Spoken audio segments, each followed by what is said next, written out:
ഈ കേരളം ഓൺലൈൻ സർവീസിൻ്റെ പുതിയൊരു വീഡിയോയിലേക്ക് എല്ലാ സുഹൃത്തുക്കൾക്കും സ്വാഗതം. ഇന്നത്തെ വീഡിയോയിലൂടെ നമ്മൾ നോക്കുന്നത് പൊസഷൻ സർട്ടിഫിക്കറ്റ് അല്ലെങ്കിൽ കൈവശാവകാശ സർട്ടിഫിക്കറ്റ് ഓൺലൈനായി എങ്ങനെ അപേക്ഷിക്കാം എന്നാണ്. അപേക്ഷ അയക്കുമ്പോൾ പേയ്മെൻറ്റ് ഫെയിലിയർ ആയാൽ എങ്ങനെ പരിഹരിക്കാം എന്ന വീഡിയോയിൽ നോക്കുന്നുണ്ട്. കൂടാതെ അപേക്ഷ നിരസിക്കപ്പെട്ടാൽ റീസബ്മിറ്റ് ചെയ്യുന്നത് എങ്ങനെയെന്നും വീഡിയോയുടെ അവസാന ഭാഗം നോക്കുന്നുണ്ട്. ഇതിനായി നമ്മൾ സന്ദർശിക്കേണ്ടത് ഈ ഡിസ്ട്രിക്ട് പോർട്ടലാണ്. സൈറ്റ് അഡ്രസ് താഴെ ഡിസ്ക്രിപ്ഷനിൽ കൊടുത്തിരിക്കാം. സൈറ്റിൽ പ്രവേശിച്ച് നമ്മൾ യൂസർ ഐ ഡിയും പാസ്വേഡും കൊടുത്ത് ലോഗിൻ ചെയ്യുകയാണ് വേണ്ടുന്നത്. അങ്ങനെ യൂസർ ഐ ഡിയും പാസ്വേഡും ഇല്ലാത്തവർ ന്യൂ യൂസർ ക്രിയേഷൻ എന്ന് കാണും. അതിൽ ക്ലിക്ക് ചെയ്ത് പ്രാഥമിക വിവരങ്ങൾ നൽകി രജിസ്റ്റർ ചെയ്യേണ്ടതുണ്ട്. അതെങ്ങനെയാണ് രജിസ്റ്റർ ചെയ്യുന്നത് എന്നതിനെക്കുറിച്ചുള്ള വീഡിയോ ചാനലിൽ ലഭ്യമാണ്. നോൺ ക്രീമി ലെയർ സർട്ടിഫിക്കറ്റിൻ്റെ വീഡിയോ ചാനലിലുണ്ട്. അത് പ്ലേലിസ്റ്റായിട്ട് ഈ ഡിസ്ട്രിക്റ്റ് എന്ന പ്ലേലിസ്റ്റിൽ ലഭ്യമാണ്. അതിൻ്റെ ലിങ്ക് മുകളിൽ ഐ ബട്ടണിലും താഴെ ഡിസ്ക്രിപ്ഷനിലും എൻഡ് സ്ക്രീനിലും ഒക്കെ കൊടുത്തിട്ടുണ്ട്. അതിൻ്റെ ആദ്യ ഭാഗം കണ്ട് സുഹൃത്തുക്കൾക്കത് മനസ്സിലാക്കാവുന്നതാണ്. അതിൽ വ്യക്തമായിട്ട് പറയുന്നുണ്ട്. അങ്ങനെ യൂസർ ഐ ഡിയും പാസ്വേഡും കൊടുത്ത് ലോഗിൻ ചെയ്താൽ ഇങ്ങനെയൊരു പേജിലെത്തും. ഇവിടെ ആപ്ലിക്കൻ്റ് രജിസ്ട്രേഷൻ ഉണ്ട്. അവിടെ വൺ ടൈം രജിസ്ട്രേഷനിൽ ആപ്ലിക്കൻ്റ് രജിസ്ട്രേഷൻ എന്നുള്ളതിൽ ക്ലിക്ക് ചെയ്ത് ഇങ്ങനെ കാണുന്ന ഈ ഒരു പേജ് നമ്മൾ ഫില്ല് ചെയ്ത് കൊടുത്ത് ആപ്ലിക്കൻ്റ് രജിസ്റ്റർ ചെയ്യേണ്ടതുകൊണ്ട് അതെങ്ങനെയെന്നും നോൺ ക്രീമി ലെയർ സർട്ടിഫിക്കറ്റിൻ്റെ ആദ്യ ഭാഗത്ത് പറയുന്നുണ്ട്. അത് കണ്ടാൽ സുഹൃത്തുക്കൾക്ക് വ്യക്തമായി മനസ്സിലാകുന്നതാണ്. അങ്ങനെ ആപ്ലിക്കൻ്റ് രജിസ്ട്രേഷനും കഴിഞ്ഞാൽ നമുക്ക് പൊസഷൻ സർട്ടിഫിക്കറ്റിന് വേണ്ടി അപേക്ഷിക്കാവുന്നതാണ്. ഇവിടെ ഇടത് ഭാഗത്തായിട്ട് അപ്ലൈ ഫോർ എ സർട്ടിഫിക്കറ്റ് എന്നുണ്ടാകും. അതിൽ ക്ലിക്ക് ചെയ്ത് കൊടുക്കുകയാണ് വേണ്ടുന്നത്. അതിനുശേഷം വരുന്ന പേജിൽ താഴോട്ട് വന്നതിന് ശേഷം ഗെറ്റ് സ്റ്റാർട്ടഡ് എന്ന് കാണും. അതിൽ ക്ലിക്ക് ചെയ്ത് മുന്നോട്ട് പോകേണ്ടതാണ്. അതിനുശേഷം ലഭിക്കുന്ന പേജിൽ നിന്നും ആദ്യം കാണുന്ന ലിങ്കിൽ നിന്നും നമ്മൾ ആപ്ലിക്കൻറ്റിനെ സെലക്ട് ചെയ്യേണ്ടതാണ്. ആരുടെ പേരിലാണോ കൈവശാവകാശം വേണ്ടുന്നത് ആ ആളിനെ അവിടെ നിന്നും നമ്മൾ സെലക്ട് ചെയ്യണം. നേരത്തെ രജിസ്റ്റർ ചെയ്ത ആൾ അവിടെ വന്നിട്ടുണ്ടാവും. ഇവിടെ നമ്മൾ ശ്രദ്ധിക്കേണ്ടുന്നത് ഒന്നിൽ കൂടുതൽ പേരുടെ പേരിലാണ് പ്രോപ്പർട്ടി എങ്കിൽ ആ 2 പേരുണ്ടെങ്കിൽ 2 പേരുടെയും പേരിൽ നമ്മൾ രജിസ്റ്റർ ചെയ്യേണ്ടതുണ്ട്. ഒരാളെ ഉള്ളെങ്കിൽ ഒരാളുടെ പേര് കൊടുക്കുക. 2 പേരുണ്ടെങ്കിൽ ആൻഡ് കൊടുത്ത് 2 പേരുടെയും പേര് കൊടുക്കാവുന്നതാണ്. അതിനുശേഷം സർട്ടിഫിക്കറ്റ് ടൈപ്പാണ്. അവിടെ നമുക്ക് ആവശ്യമുള്ളത് പൊസഷൻ സർട്ടിഫിക്കറ്റാണ്. ആ ലിങ്കിൽ നിന്നും നമുക്ക് പൊസഷൻ സർട്ടിഫിക്കറ്റ് സെലക്ട് ചെയ്ത് കൊടുക്കേണ്ടതാണ്. ഇവിടെ ശ്രദ്ധിക്കേണ്ട മറ്റൊരു കാര്യം, പൊസഷൻ ആൻഡ് നോൺ അറ്റാച്ച്മെൻറ്റ് സർട്ടിഫിക്കറ്റാണ് വേണ്ടുന്നതെന്ന് ചില ബാങ്കുകൾ പറയും. അപ്പോൾ അവിടെ ആ ലിങ്ക് ഉണ്ട്. ആ പൊസഷൻ ആൻഡ് നോൺ അറ്റാച്ച്മെൻറ്റ് കൊടുത്തതിന് ശേഷം നമ്മൾ എൻകംബറൻസ് സർട്ടിഫിക്കറ്റ് അല്ലെങ്കിൽ ബാധ്യതാ സർട്ടിഫിക്കറ്റ് കൂടെ തുടർന്ന് വരുന്ന പേജിൽ അപ്ലോഡ് ചെയ്ത് കൊടുക്കേണ്ടതാണ്. ഇവിടെ ഇപ്പം പൊസഷൻ സർട്ടിഫിക്കറ്റ് മാത്രം സെലക്ട് ചെയ്ത് കൊടുക്കുകയാണ്. ഇവിടെ 24ഓളം സർട്ടിഫിക്കറ്റുകളുടെ സർവീസ് നമുക്ക് ലഭിക്കുന്നതാണ്.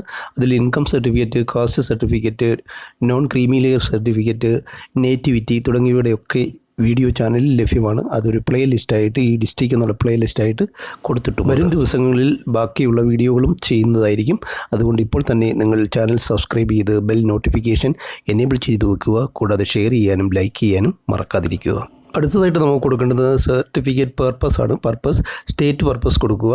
ഔട്ട്സൈഡ് സ്റ്റേറ്റ് നമ്മൾ സെൻട്രൽ ഗവൺമെൻറ് ആവശ്യത്തിനോ മറ്റോ ആണെങ്കിൽ ഔട്ട്സൈഡ് സ്റ്റേറ്റ് ആണ് കൊടുക്കേണ്ടത്. ഞാനിവിടെ സ്റ്റേറ്റ് പർപ്പസ് കൊടുക്കുകയാണ്. അതിനുശേഷം ടു ബി പ്രൊഡ്യൂസ്ഡ് ബിഫോർ എന്നുള്ളിടത്ത് എന്ത് ആവശ്യത്തിനാണെന്ന് കൊടുക്കണം. ബാങ്ക് ലോൺ ആണെങ്കിൽ ബാങ്കിൻ്റെ പേര് കൊടുക്കുക. KSFE ആണെങ്കിൽ അത് കൊടുക്കുക. രജിസ്ട്രേഷനുമായി ബന്ധപ്പെട്ട കാര്യങ്ങളാണെങ്കിൽ അത് കൊടുക്കുക. അവിടെ എന്താണ് ആവശ്യമുള്ളതെന്നുള്ളത് നമ്മൾ ടൈപ്പ് ചെയ്ത് കൊടുക്കേണ്ടതാണ്. തുടർന്ന് വരുന്ന പേജിൽ നമ്മൾ പൊസഷൻ ഡീറ്റെയിൽസ് ആണ് കൊടുക്കേണ്ടത്. അതായത് പ്രോപ്പർട്ടി ഡീറ്റെയിൽസ്. പ്രോപ്പർട്ടി സ്ഥിതി ചെയ്യുന്ന സ്ഥലത്തെ ജില്ലയും താലൂക്കും വില്ലേജുമെല്ലാം അവിടെ രേഖപ്പെടുത്തി കൊടുക്കേണ്ടതാണ്. ഇവിടെ ശ്രദ്ധിക്കേണ്ട കാര്യം, നമ്മൾ അഡ്രസ്സ് കൊടുത്തപ്പോൾ ഉള്ള സ്ഥലത്തായിരിക്കണമെന്നില്ല പ്രോപ്പർട്ടി സ്ഥിതി ചെയ്യുന്നത്. എവിടെയാണോ പ്രോപ്പർട്ടി സ്ഥിതി ചെയ്യുന്നത് അവിടുത്തെ ജില്ലയും താലൂക്കും വില്ലേജുമാണ് ഇവിടെ സെലക്ട് ചെയ്ത് കൊടുക്കേണ്ടത്. അതുപോലെ നേരത്തെ പറയാൻ വിട്ടുപോയൊരു കാര്യമുണ്ട്. ഈ പേജിലേക്ക് നമ്മൾ പ്രവേശിക്കുമ്പോൾ നേരത്തെ ആപ്ലിക്കേഷൻ എന്തെങ്കിലും കൊടുത്തിട്ടുണ്ടെങ്കിൽ അതവിടെ വന്ന് കിടക്കും. അതിൻ്റെ തൊട്ട് താഴോട്ട് പോയി ക്ലിയർ കൊടുത്ത് നമുക്ക് ഈ ഒരു പേജിലേക്ക് ഇതുപോലൊരു പേജിലേക്ക് വരാവുന്നതാണ്. അതുപോലെ തന്നെ നമുക്ക് ഒന്നിലധികം പ്രോപ്പർട്ടിയുടെ പൊസഷൻ ആവശ്യമുണ്ടെങ്കിൽ താഴെ പ്ലസ് ചിഹ്നം കാണാം. ആ പ്ലസ് ചിഹ്നത്തിൽ അമർത്തി ഒന്നിലധികം പ്രോപ്പർട്ടീസിൻ്റെ ഡീറ്റെയിൽസ് കൊടുക്കുവാനും സാധിക്കുന്നതാണ്. അടുത്തതായിട്ട് നമ്മൾ കൊടുക്കേണ്ടത് ഓൾഡ് സർവേ നമ്പരും സബ് ഡിവിഷൻ നമ്പരുമാണ്. അത് നമ്മുടെ പ്രമാണത്തിൻ്റെ അവസാന പേജിൻ്റെ തൊട്ട് മുന്നിലുള്ള പേജിൻ്റെ പട്ടികയിലുണ്ടാകും. അത് കൊടുത്തില്ലെങ്കിലും കുഴപ്പമില്ല. അതിനുശേഷം റീസർവേ ബ്ലോക്ക് കൊടുക്കുക. 32, 82 അങ്ങനെ എന്തെങ്കിലും ആയിരിക്കും. അത് നമ്മുടെ കരമൊടുക്ക് രസീതിൽ വ്യക്തമായിട്ട് ബ്ലോക്ക് എന്നും പറഞ്ഞുണ്ടാകും. അടുത്തതായിട്ട് കൊടുക്കേണ്ടുന്നത് റീസർവേ സബ് ഡിവിഷൻ നമ്പറാണ്. ഇതും നമ്മുടെ കരമൊടുക്ക് രസീത് അല്ലെങ്കിൽ ലാൻഡ് ടാക്സ് റെസിപ്റ്റിൽ വ്യക്തമായി പറഞ്ഞിട്ടുണ്ടായിരിക്കും. 372/2-3 അങ്ങനെയൊക്കെ ആയിരിക്കും അത് കൊടുത്തിരിക്കുന്നത്. അത് വ്യക്തമായിട്ട് കരമൊടുക്ക് രസീത് അല്ലെങ്കിൽ ലാൻഡ് ടാക്സ് റെസിപ്റ്റിലുണ്ടാകും. പിന്നീടുള്ളത് തണ്ടപ്പേർ നമ്പറാണ്. തണ്ടപ്പേർ നമ്പരും ഈ ലാൻഡ് ടാക്സ് റെസിപ്റ്റിൽ വ്യക്തമായി തണ്ടപ്പേർ നമ്പർ എന്നും പറഞ്ഞുകൊണ്ട് കൊടുത്തിരിക്കും. പിന്നീട് കൊടുക്കേണ്ടുന്നത് ലാൻഡ് ടൈപ്പാണ്. കരപ്പുരയിടമാണെങ്കിൽ ഡ്രൈ ലാൻഡ് എന്ന് കൊടുക്കാം. നിലമോ മറ്റോ ആണെങ്കിൽ പാഡി എന്നോ മറ്റോ കൊടുക്കാം. ഇവിടെ ഞാൻ ഡ്രൈ ലാൻഡാണ് കൊടുക്കുന്നത്. അടുത്തതായി നമുക്ക് കൊടുക്കേണ്ടുന്നത് വസ്തുവിൻ്റെ വിസ്തീർണമാണ്. ഹെക്ടറിലാണ് കൊടുക്കേണ്ടുന്നത്. ഇതിന് നമ്മൾ ചെയ്യേണ്ടുന്നത് അതിന് തൊട്ട് താഴെയായിട്ട് ഒരു പച്ച കലണ്ടർ പോലെ കാണാം. അതിൽ ക്ലിക്ക് ചെയ്ത് കഴിഞ്ഞാൽ തൊട്ട് താഴോട്ട് അതിൻ്റെ എക്സ്റ്റൻഷൻ കാണിക്കുകയും അവിടെ സെൻറ്റ് എത്രയാണെന്ന് നമുക്കറിയാമെങ്കിൽ ആ സെൻറ്റ് അവിടെ രേഖപ്പെടുത്തിയാൽ കൺവേർട്ട് ചെയ്ത് ഹെക്ടറിലേക്ക് മാറ്റുന്നതുമാണ് വീഡിയോയിൽ കാണുന്നത് പോലെ. തുടർന്നുള്ള അവസാനത്തെ 2 കോളങ്ങൾ കൊടുക്കേണ്ട ആവശ്യമില്ല. ലയബിലിറ്റിയും മാർക്കറ്റ് വാല്യൂമാണ്, അത് കൊടുക്കേണ്ടെന്ന ആവശ്യമില്ല. അതിനുശേഷം ആപ്ലിക്കേഷൻ ഫോമിൻ്റെ ഏറ്റവും അവസാന ഭാഗത്തേക്ക് വന്ന് സേവ് കൊടുക്കാവുന്നതാണ്. അവിടെ പേരും വല സൈഡിൽ സെൽഫ് എന്നും കാണും. സേവ് കൊടുത്ത് മുന്നോട്ട് പോകാവുന്നതാണ്. അടുത്ത പേജിൽ നമ്മൾ പ്രധാനമായിട്ടും ചെയ്യേണ്ടുന്നത് ഡോക്യുമെൻ്റ് അപ്ലോഡ് ചെയ്ത് കൊടുക്കുകയാണ്. പൊസഷൻ സർട്ടിഫിക്കറ്റിന് പ്രധാനമായിട്ടും വേണ്ടുന്നത് ലാൻഡ് ടാക്സ് റെസിപ്റ്റ് അല്ലെങ്കിൽ കരമടച്ച രസീതാണ്. അത് PDF ഫോർമാറ്റിൽ 100 KB താഴെയുള്ള ഫയലായിട്ട് മുകളിൽ നിന്നും അപ്ലോഡ് ചെയ്ത് കൊടുക്കാവുന്നതാണ്. അത് താഴെ ഇതുപോലെ വരികയും ചെയ്യും. ഈ ഫയല് നേരത്തെ വീഡിയോകളിലൊക്കെ പറഞ്ഞതുപോലെ നമുക്ക് ഇൻ്റർനെറ്റ് കഫേയിലോ മറ്റോ പോയി ഇത് നേരത്തെ സേവ് ചെയ്ത് വയ്ക്കുകയാകാം. അതല്ലെങ്കിൽ പുതിയ മൊബൈൽ ആപ്ലിക്കേഷനുകളുടെ സഹായത്തോടെ JPEG ഫോർമാറ്റിൽ നമ്മൾ മൊബൈലിലെടുക്കുന്ന ഫോട്ടോ PDF ആക്കി മാറ്റാനുള്ള സംവിധാനമുണ്ട്. അതുപയോഗിച്ച് നമുക്ക് ചെയ്യാൻ സാധിക്കുന്നതാണ്.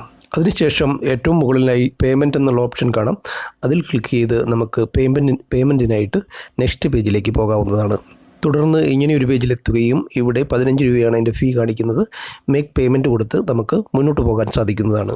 അതിനുശേഷം വരുന്ന പേജിൽ പേയ്മെൻറ്റ് ഗേറ്റ് വേ ആണ്. ഇവിടെ debit card, credit card, internet banking അങ്ങനെ 3 ഓപ്ഷൻസ് ഉണ്ട്.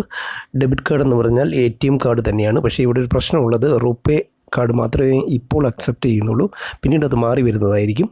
അങ്ങനെ റുപേ കാർഡ് കൈവശമുണ്ടെങ്കിൽ അതിൻ്റെ നമ്പരും CVV നമ്പരും എക്സ്പയറി ഡേറ്റും പേരുമൊക്കെ കൊടുത്ത് പേയ്മെൻറ്റ് കൊടുക്കാൻ സാധിക്കുന്നതാണ്. ഇവിടെ അപേക്ഷിക്കുന്ന ആളിൻ്റെ ATM കാർഡ് തന്നെ വേണമെന്നില്ല. നമ്മുടെ വീട്ടിലെ മറ്റാരുടെയെങ്കിലും ATM കാർഡ് ഉപയോഗിക്കുന്നുണ്ടും കുഴപ്പമൊന്നുമില്ല. അവരുടെ പേര് കൊടുക്കണമെന്നേ ഉള്ളൂ.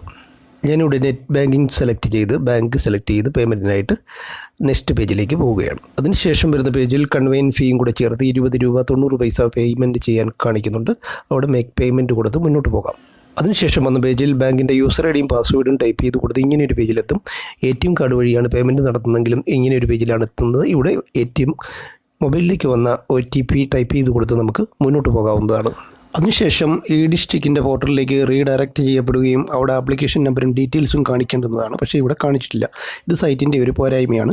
ഇവിടെ നമ്മൾ ചെയ്യേണ്ടുന്നത് ഇടത് സൈഡിൽ ട്രാൻസാക്ഷൻ ഹിസ്റ്ററി എന്നുണ്ടാകും. അതിൽ ക്ലിക്ക് ചെയ്ത് മുകളിൽ നിന്നും ഇന്നത്തെ ഡേറ്റ് സെലക്ട് ചെയ്ത് സെർച്ച് ചെയ്ത് കഴിഞ്ഞാൽ തൊട്ട് താഴെ ആപ്ലിക്കേഷൻ നമ്പരും നമ്മൾ കൊടുത്ത ആപ്ലിക്കേഷനും അതിൻ്റെ നമ്പരും ഡീറ്റെയിൽസും എല്ലാം കാണാൻ സാധിക്കുന്നതാണ്.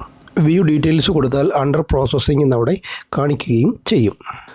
ഇനി നമുക്ക് റിജക്റ്റ് ചെയ്ത ആപ്ലിക്കേഷൻ റീസബ്മിറ്റ് ചെയ്യുന്നത് എങ്ങനെയെന്ന് നോക്കാം. റിട്ടേൺഡ് റീസബ്മിറ്റ് എന്ന ഇടത് സൈഡിലുണ്ടാകും. അതിൽ ക്ലിക്ക് ചെയ്താൽ അവിടെ റിട്ടേൺഡ് ആയിട്ടുള്ള ആപ്ലിക്കേഷൻ ഇവിടെ കാണിക്കുകയും ഷോ ഡീറ്റെയിൽസ് കൊടുത്താൽ അതിൻ്റെ കാരണം എന്തെന്ന് അവിടെ എഴുതി കാണിക്കുകയും ചെയ്യും.